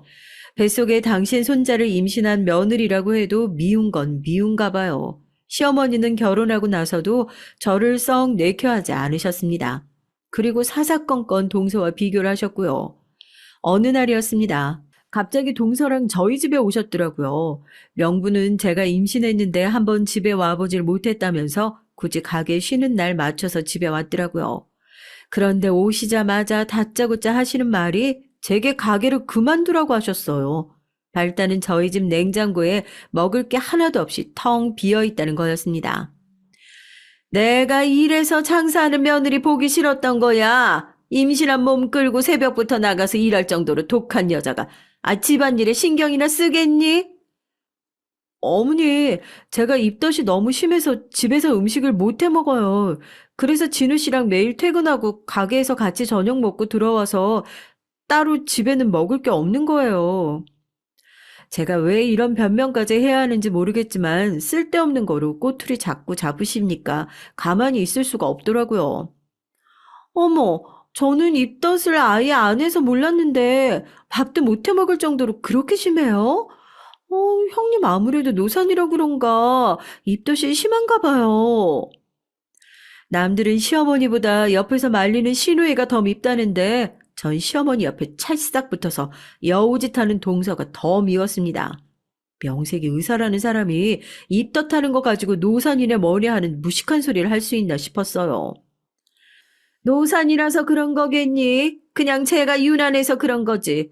입덧이야 너만 고생하면 되는 거지. 왜 내 아들까지 고생시켜? 아침부터 하루 종일 서서 애들 가르치는 남편 몸에 좋은 보양식은 해주지 못할 망정. 냉장고에 김치 한 통 덜렁 있는 게 말이 돼? 어머니 아들 걱정만 하시는 거 아니에요? 저도 저희 집에서는 귀한 자식이에요. 임신해서 몸도 힘든 며느리한테 아들 고생시키지 말라니요. 와, 형님 성격 장난 아니시다. 어떻게 시어머니한테 그렇게 쌀쌀맞게 말할 수 있어요? 어머니, 형님 너무 무서워요. 저희 그냥 집에 가요. 동서는 결혼 초부터 조카를 시어머니에게 맡겼나 보더라고요. 그러다 보니 거의 매일 시댁에 들르는 것 같았죠. 시어머니랑 사이가 얼마나 좋은지 저렇게 매번 시어머니 옆에서 비위를 잘도 맞추더라고요. 시어머니도 예뻐하는 것 같고요. 저는 그런 동서와 시어머니 사이를 볼 때마다 마음이 좋지 않았습니다. 시어머니가 제게 못되게 구셔도 잘 참고 넘겨보려고 했는데 이게 말처럼 쉽지가 않더라고요. 그렇게 시간이 지나 저는 딸아이를 낳았습니다. 딸아이가 태어나고 나서 시어머니의 구박도 조금은 잦아드는 것 같았어요. 아무래도 아들을 쏙 빼닮은 손녀가 예쁘긴 하신가 보더라고요. 그리고 무엇보다 제가 다른 데에 신경 쓸 수가 없었던 게 육아가 너무 힘들어서 시어머니의 구박은 신경 쓸 겨를도 없었어요. 딸아이가 태어나고 전 더 바빠졌거든요. 떡볶이 밀키트를 쇼핑몰에서 판매하게 돼서 이것저것 신경 쓸 일이 많았거든요. 남편에게 고마웠던 건 남편이 육아휴직을 신청하겠다고 하더라고요. 제게 일에 더 집중하라고요. 저희 부부 사이를 더 돈독하게 만든 일은 예상하지 못한 순간에 큰 파장이 됐습니다. 남편의 육아휴직을 알게 되신 시어머니께서 저희 가게로 쫓아오셨거든요. 그러고는 직원들이며 손님들이 있는데도 제게 소리소리 지르셨어요. 네가 감히 이까지 가게 때문에 내 아들을 집에서 애나 보게 만들어? 네가 지금 제정신이야? 시어머니는 얼마나 흥분하셨는지 테이블까지 발로 걷어차시면서 제게 막말을 퍼부으셨습니다. 어머니, 아무리 화가 나셔도 그렇지 이렇게 여기까지 와서 행패 부리세요. 하실 얘기가 있으시면 나가서 하세요. 네? 네가 뭔데 나더러 이래라 저래라야? 하루 종일 떡볶이나 만드는 게 뭐가 대단하다고. 네가 그만두면 되지. 왜 내 아들을 휴가까지 쓰게 만들어? 누가 보면 애 키우겠다고 사표라도 낸 줄 알겠더라고요. 아들이 자기 새끼 키우겠다고 1년 육아휴직 내겠다고 한 거 가지고 며느리 직장까지 와서 저렇게 깽판을 칠 일인가요? 하지만 이미 이성의 끈이 끊어진 시어머니는 제가 무슨 말을 해도 들리는 것 같지 않았습니다. 그래서 전 시어머니를 우선 진정시키고 말씀을 드렸어요. 당분간은 제가 가게 일을 바빠서 어쩔 수가 없다고요. 그리고 저희 둘이 낳은 아이인데 둘이 나눠서 보는 게 당연한 거라고 말씀드렸죠. 아이고, 잘났다, 잘났어. 그렇게 똑똑하신 분이 어떻게 대학도 못 갔대? 난 아무리 세상이 바뀌었다고 해도 내 아들 집에 박혀서 애 보는 꼴은 절대 못 보니까 육아휴직 절대 안 돼. 알았어? 아니, 그게 무슨 억지예요. 그러면 갓난아기를 지금 당장 어떻게 해요? 어떻게 하긴. 당연히 네가 이 가게 때려치우고 당장 집에서 봐야지. 지금까지 제가 너무 가만히 있었더니 시어머니가 뭘 너무 모르는 것 같아서 제가 한 소리 했습니다. 어머니, 뭘 모르시는 것 같아서 말씀드리는데 선생 월급 가지고 세 식구 살기도 빠듯해요. 그 와중에 어머니 생활비 드리는 거 그거 제가 번 돈으로 드리는 거예요. 제가 가게 때려치우면 앞으로 어머니 생활비 못 드리는데 괜찮으세요? 이런 얘기까지 하고 싶지 않았지만 남편이 결혼 전부터 시어머니 생활비를 드리고 있었더라고요. 물론 혼자 오래 사셨으니까 당연한 일이죠. 전 결혼하고 나서 시어머니에게 인정받고 싶은 마음에 남편이 주던 생활비에 2배를 드렸습니다. 그거 가지고 지금까지 한마디 한 적 없었지만 자꾸만 제게 가게를 그만두라고 하시니까 더 안 되겠더라고요. 너 지금 돈 가지고 생색내냐? 이래서 아들놈은 키워봤자 소용이 없다니까. 아들한테 용돈 좀 받는다고 며느리 눈치까지 봐야 되고. 어머니, 그게 아니라 제가 하는 일도 인정을 좀 해달라는 얘기예요. 됐다. 이 인정은 무슨. 너도 돈 주니까 네 새끼 봐달라는 거 아니야.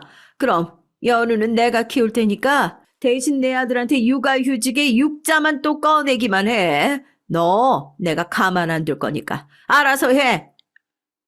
갑자기 이게 무슨 일인가 싶었어요. 사실 전 무슨 일이 있어도 시어머니에게 딸아이를 맡기고 싶지 않았거든요. 지금도 사이가 좋지 않은데 아이까지 맡기면 더 사이가 안 좋아질 것 같아서요. 남편도 그래서 육아휴직까지 내려고 한 거였죠. 그런데 시어머니는 제가 아이를 맡기려고 그랬다고 생각하시더라고요. 뭔가 좀 찜찜했지만 그래도 힘든 상황에서 시어머니께서 굳이 나서서 딸아이를 키워주신다고 하니까 전 잘된 일이라고 생각하기로 했습니다. 감사한 마음에 저는 시어머니 침대를 새로 하나 사드렸어요. 전부터 매트리스가 낡은 게 신경 쓰였거든요. 역시나 시어머니는 티를 내진 않으셨지만 좋아하시는 것 같았고요. 그런데 생각지도 못한 복병이 있었습니다. 바로 동서였어요. 어느 날 흥분해서 제게 전화를 했더라고요. 형님, 곰인 줄 알았는데 아주 여우시더라고요. 애 맡기시려고 어머니 침대까지 사주셨다면서요? 동서, 다짜고짜 전화해서 이게 무슨 무례야? 흥분하지 말고 왜 전화했는지나 말해. 연우 때문에 어머님이 우리 아들은 당분간 못 봐주신다잖아요. 어쩔 거예요? 지금까지 시어머니께서 동선의 아들을 봐주셨는데 갑자기 저희 딸을 보게 되셨으니 못 보겠다고 하셨나 봐요. 물론 상황만 보면 동서도 화낼만 했습니다. 하지만 저는 제가 봐달라고 한 게 아니잖아요. 아들이 육아휴직하는 꼴은 죽어도 못 보신다면서 어머님이 결정하신 건데 제가 뭘 어쩌겠냐고요.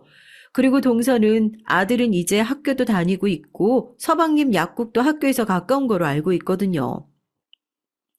어머님이 봐주신 거라고 한 거라 나도 어쩔 수가 없어. 동서도 어머님 성격 알잖아. 본인이 그렇게 하시겠다는데 내가 뭘 어쩌겠어. 아니 그깟 분식집 하는 게 뭐가 그렇게 대단하다고. 때려치우고 애나 볼 노릇이지. 정말 여럿 불편하게 하시네요. 동서에게 따져 물을 새도 없이 동서는 전화를 끊어버렸습니다. 정말 많이 배웠다고 인성까지 좋은 건 아니더라고요. 그런데 얼마 뒤 문제가 또 생겼어요. 시어머니와 저는 역시나 맞는 게 하나도 없었습니다.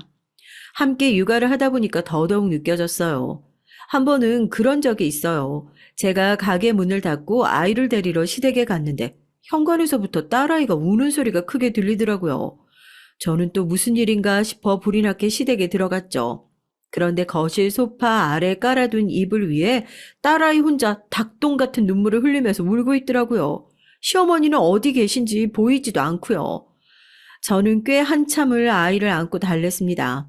얼마나 울었는지 그 작은 아기 등이 온통 땀 범벅이더라고요.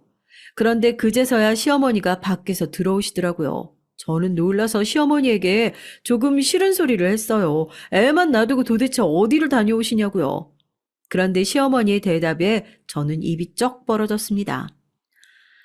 아유, 나이가 드니까 머리카락에 너무 힘이 없어서 잠깐 파마 좀 하고 왔어. 아이, 재워놓고 갔는데 벌써 깬 거야. 아, 얜 도대체 누굴 닮아서 이렇게 잠이 없는지 모르겠다.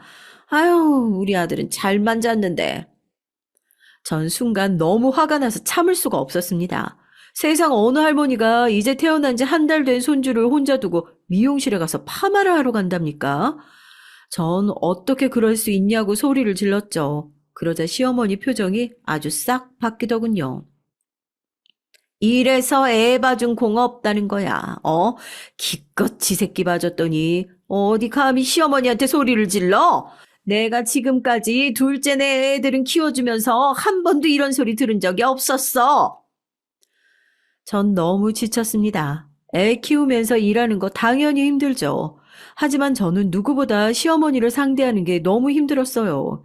시어머니에게 아이를 맡긴 지난 한 달 동안 하고 싶은 말도 많고 따지고 싶은 것도 많았지만 다 참고 견뎠죠.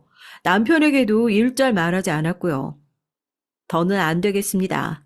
그래서 남편에게 얘기를 했어요. 불안해서 시어머니에게 딸 못 맡기겠다고요. 그래서 저와 남편은 고민 끝에 집에 아이를 봐주실 수 있는 분을 한 명 구했어요. 남편도 이미 학기에 들어가서 중간에 휴가를 쓰기는 어려움이 있으니까 학기가 끝날 때까지만 버텨보자고 하더라고요. 학기만 끝나면 본인이 육아휴직을 쓰겠다고요. 그래서 당분간 아이를 봐주실 시터를 구했죠. 물론 시어머니는 저희 행동에 불만이 많았고요. 아이고, 유나는, 기껏 몇천 원짜리 떡볶이 파는 애가 보모까지 써가면서 장사하며, 도대체 뭐가 남니? 네 남편 힘들게 일해서 버는 돈 작작 좀 아껴 써라. 지금까지 아이 봐주신 건 감사한데요. 앞으로는 저희가 알아서 할 테니까 어머니 신경 쓰지 마세요. 저는 결혼하고 처음으로 시어머니에게 단호하게 말했습니다. 사실 진심이었고요. 더는 시어머니에게 어떤 간섭도 받고 싶지 않았습니다. 그래요, 어머니. 잘난 형님이 알아서 하시게 두세요. 손주가 아무리 예뻐도 애 봐주는 거 감사한 줄 모르는 며느리애는 절대 봐주는 게 아니에요. 아시죠? 저는 어머니한테 항상 감사드리는 거요. 그때를 놓칠 동서가 아니었죠. 제가 아이를 안 맡기겠다고 하자마자 조카를 쓱 다시 데려왔더라고요. 이제 더는 신경 쓰고 싶지 않았습니다. 동서도 시어머니도 다 질려버렸으니까요. 시어머니도 시어머니였지만 제가 보기엔 동서가 더 보통이 아니었어요. 동서가 시어머니보다 훨씬 더 한 수 위였습니다. 처음엔 그래도 손윗사람 대접은 하는 것 같더니만 시간이 지날수록 시어머니와 편을 먹고 저를 무시했어요. 한 번은 그런 적이 있었습니다. 명절이었어요. 저와 남편은 차가 밀려서 조금 늦게 도착을 했거든요. 그런데 동서는 일찍 왔는지 주방에서 시어머니와 속닥거리면서 음식을 하고 있더라고요. 제가 주방에 들어오는 것도 모르고요. 어머, 형님 고졸이었어요? 와, 대박. 젊은 나이에 분식집 한다길래 설마 했는데 요즘처럼 대학이 널리고 널린 세상에 어떻게 대학을 안 갔대요? 형님 내 친정이 무지 가난한가 봐요. 딸 대학도 못 보낼 줄 정도면. 나도 그런 줄 알았는데 그게 아니더라니까. 친정은 대대로 지역에서 알아주는 떡집 하잖아. 큰애 사는 아파트도 친정에서 해준 거야. 돈이 없어서가 아니라 공부를 지질이 못해서 못 간 거라니까. 하긴 형님 조건에 양심이라는 게 있으면 당연히 아파트 정도는 가지고 와야죠. 시어머니와 동서는 제가 밖에서 듣고 있는 것도 모르고 둘이 아주 죽이 척척 맞았습니다. 저는 듣다 너무 화가 나서 더는 듣고만 있을 수 없겠더라고요. 참지 못하고 인기척을 내고 들어갔습니다. 그러자 동서는 마치 못 볼 거라도 본 것처럼 화들짝 놀라더라고요. 어머, 형님 왔으면 말씀을 하시지. 아유, 무슨 도둑고양이처럼 숨어서 남의 말을 엿듣고 그러세요. 깜짝 놀랐잖아요. 뭐? 지금 나더러 도둑고양이라고 했어? 내가 도둑고양이면 동서는 시어머니한테 찰싹 붙어서 아부나 떠는 여우겠네. 형님, 지금 뭐라고 하셨어요? 여우요? 제가 왜 여우예요? 얘들 좀 봐라.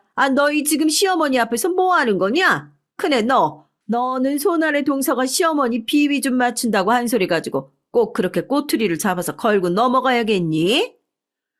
어머니야말로 그러시면 안 되죠. 명색이 집안의 제일 어른이라는 분이 주동에서 제 욕을 그렇게 하셔야겠어요? 여자 셋이 모이면 원래 접시가 깨진다고 하지만 제가 잘못한 것도 없는데 뒤에서 안주처럼 잘근잘근 씹히고 싶지 않았어요. 사실 우리가 한 소리가 다 틀린 소리도 아니잖아. 다른 사람들이 보니까 너 같은 애들 도대체 내 아들이랑 어떻게 결혼했냐 다들 궁금해하더라.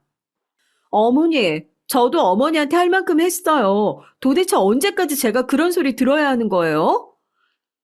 아이고, 네가 그래. 이제 슬슬 본색이 나오는구나.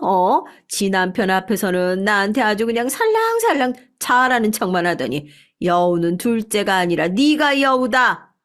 시작부터 꼬인 관계는 점점 더 나빠졌습니다. 안 그래도 시어머니와 제 사이가 좋지 않아서 스트레스였는데 동서와도 사이가 틀어지니까 전 스스로 자책하기까지 했어요. 제 성격에 문제가 있는 건 아닌가 싶어서요. 그러던 어느 날이었습니다. 저희 집에 오시는 시터분이 몸이 아프셔서 출근을 못 하셨어요. 그래서 하는 수 없이 시어머니에게 부탁을 드렸죠. 다른 날 같으면 그냥 직원에게 가게를 맡겼을 텐데 그날은 가게에 급한 일이 있어서 제가 꼭 나가봐야 했거든요. 저는 곧바로 시댁으로 아이를 데리고 갔죠.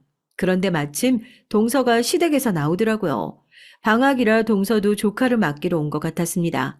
그런데 동서가 저를 보자마자 한다는 말이 가관이었어요. 형님은 죽어도 시어머니한테 애 안 맡긴다고 하지 않으셨어요? 뻔히 우리 애 맡기는 거 아시면서 갑자기 데리고 오시면 어떡해요? 앞뒤 상황 다 잘라먹고 마음대로 말하는 동서가 전 어이가 없었죠. 이제 웬만하면 동서와 부딪히지 말아야지 정말 다짐을 했는데도 동서 얼굴만 보면 그게 쉽지 않았습니다. 그리고 입만 열었다 하면 한다는 소리가 몰상식했어요. 그깟 분식집 문 닫는다고 일 나는 것도 아닌데 웬 유난이래?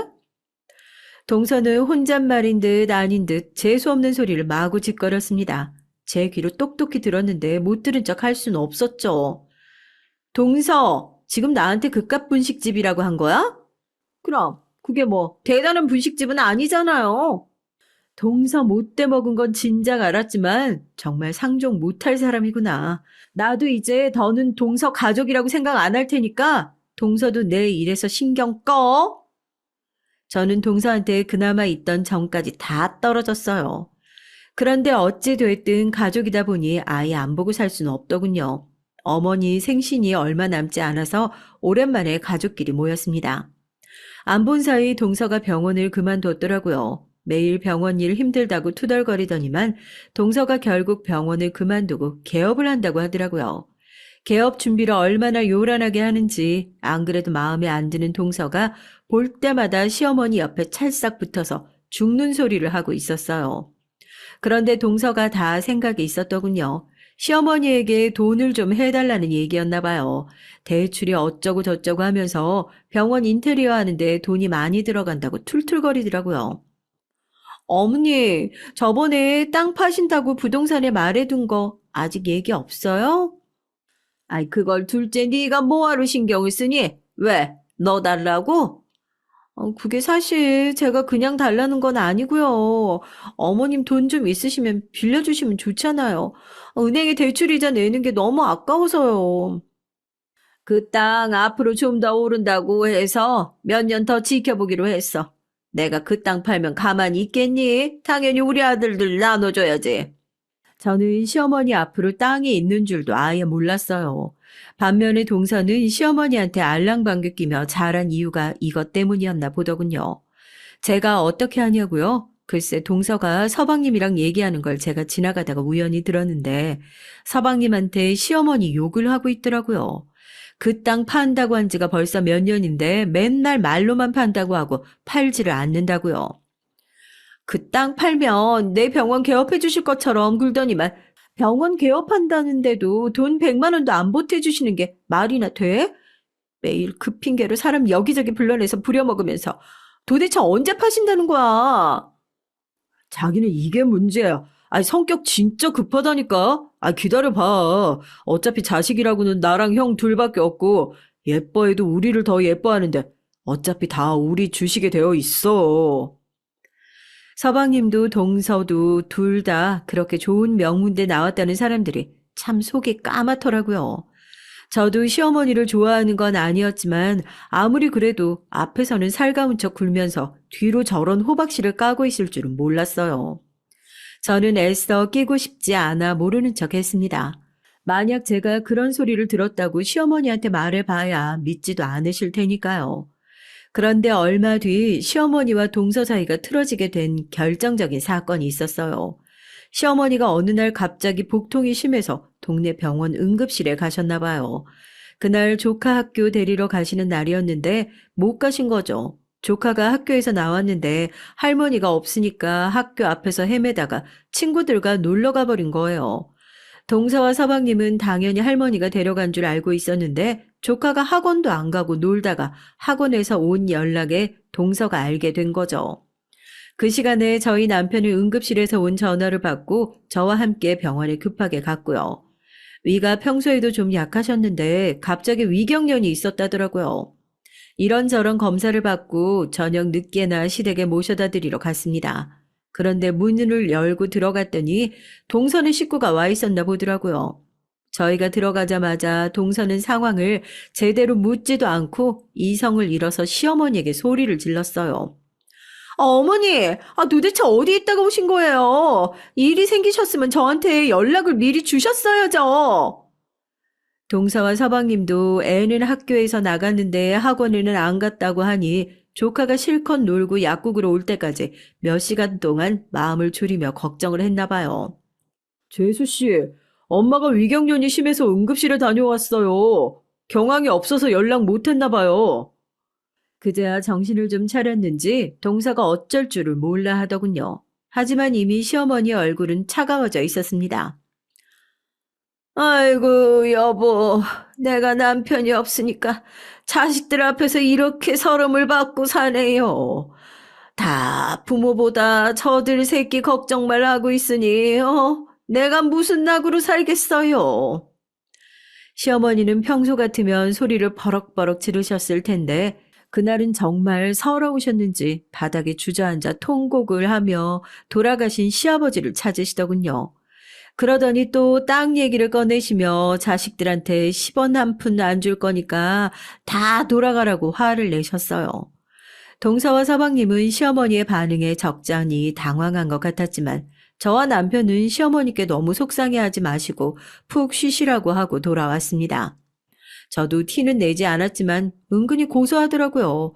매일 동서가 시어머니 앞에 찰싹 붙어있는 꼴이 너무 보기 싫었는데 당분간 그 꼴은 안 볼 것 같아서요. 그런데 그 일이 있고 며칠 되지 않았는데 웬일로 시어머니가 저를 부르셨습니다. 네가 워낙 안목이 없어도 너무 없으니까 내가 걱정돼서 따로 불렀다. 다음 주 둘째 개업식인 거 알지? 그래도 명색이 하나밖에 없는 동서가 병원 개업하는데 괜히 시답지 않은 선물 보내지 말고 그냥 돈으로 줘. 그래야 네 남편이랑 윗사람으로서 면이 서는 거니까. 시어머니는 벌써 마음이 풀리셨나 봐요. 화가 나서 조카도 안 봐주시더니만 어느새 동서 병원 개업식을 걱정하고 계시더라고요. 저는 이런 상황에 익숙해졌다고 생각했는데 시간이 지나도 서운한 건 똑같더라고요. 저는 하고 싶은 말은 많았지만 괜히 또 시어머니와 분란을 만들고 싶지 않아서 대충 남편과 상의해서 하겠다고 대답했어요. 그러자 시어머니는 그런 건 여자가 알아서 센스 있게 하는 거라고 또 맞받아치시더군요. 얼마 뒤 남편과 동서 개업식에 대해서 상의를 했어요. 남편도 학교에 일이 있어서 조금 늦을 거라고 하더라고요. 저도 점심 장사 끝내고 가야 해서 좀 늦을 거라고 했죠. 그리고 아무래도 선물보다는 현금이 나을 것 같으니까 제가 따로 동서에게 주겠다고 했어요. 그러자 남편은 고마워하면서도 자기가 화환은 따로 보내겠다고 하더라고요. 그래서 그 일로 생각지도 못한 문제가 생겼습니다. 동서가 원래도 상식이라고는 없는 사람이라는 걸 알았지만 그 정도인 줄은 몰랐어요. 남편의 호의를 멋대로 짓밟는 사람이더라고요. 동서가 병원을 개업한 동네가 가게에서 좀 멀어서 점심 장사만 후딱 끝내고 급하게 택시를 타고 갔습니다. 시어머님이 항상 제 안목이 후지다고 하셔서 옷까지 싹 갈아입고 갔어요. 제가 가진 옷 중에 가장 세련된 옷으로요. 그런데 동서의 병원에 도착하자마자 저는 놀라서 경악을 금치 못했습니다. 도대체 무슨 일이냐고요? 남편이 화환을 보낸다더니 제 이름으로 보냈더라고요. 대박 분식 대표 김정순이라고 크게 적어서요. 그런데 동서는 제 얼굴을 보고는 인사도 안 하고 갑자기 그 화환으로 달려가더라고요. 그러더니 하는 행동이 가관이었습니다. 제 이름이 적힌 리본을 손으로 단숨에 떼버렸어요. 쪽팔리게. 형님 미쳤어요. 왜 이딴 걸 붙여서 보내고 난리예요. 분식집 하는 게 무슨 자랑이라고? 저는 순간 이성을 잃었습니다. 시어머니든 동서든 생각이 많이 부족한 사람들이니 마음이 넓은 내가 이해해야지 했어요. 그런데 더는 안 되겠더라고요. 사람이 아무리 잘났든 못났든 동서 같은 년은 한번 제대로 본때를 보여줘야겠더라고요. 제가 누군지 똑똑히요. 동서, 내가 남편한테 들었는데 병원 개업할 때 올 대출 받았다며? 뭐야? 올 대출? 둘째야, 너 진짜 모아는 돈이 그렇게 없었어? 아무리 월급 받는 의사였어도 의사 생활 10년도 넘게 한 애가 아무것도 없다는 게 말이 되니? 역시 시어머니는 동서가 병원 개업하면서 몽땅 다 대출받은 건 모르셨나 봐요. 평소 자기 아들 돈 며느리들이 한 푼이라도 쓸까봐 절절 매시는 분인데 가만히 계실 리가 없었습니다. 형님 웃기네요. 여기서 갑자기 제 대출 얘기는 왜 하세요? 어머니 걱정하실 거 없어요. 병원이야. 차려놓기만 하면 돈 금방 긁어 모을 텐데 올 대출 갚는 거야 금방이에요. 그래, 이 동네 임대료도 비싸고 월세도 엄청 비싼 거로 아는데 동서 혼자 병원하면서 그거 다 감당되겠어? 힘들면 나한테 말해. 내가 좀 도와줄게. 형님, 제가 화한 리본 좀 뗐다고 지금 자존심 상해서 아무 말이나 막 하시나 본데요. 말 똑바로 하세요. 형님이 저를 무슨 수로 도와줘요? 동서는 제 말이 기막힌다는 듯 코웃음을 쳤어요. 내가 말 안 했나? 우리 가게에 있는 건물 그거 내 거잖아. 안 그래도 3층에 있는 학원이 올해 말에 나간다고 했는데 동서 힘들면 그 자리 동서한테 줄까? 명색이 가족인데 내가 월세는 싸게 해줄게. 제 말에 시어머니도 동서도 삽시간에 입이 쩍 벌어졌습니다. 동서는 어쩔 줄 모르며 아주 개거품을 물더라고요. 어머, 첫째야, 너 그 말 사실이야? 언제 그렇게 돈을 벌었어? 너희 집 분식집 건물이면 작은 게 아니지 못해도 한 20억은 나가지 않겠니? 시어머니는 아주 난리가 나셨습니다. 신나서 제 손까지 잡으시더라고요.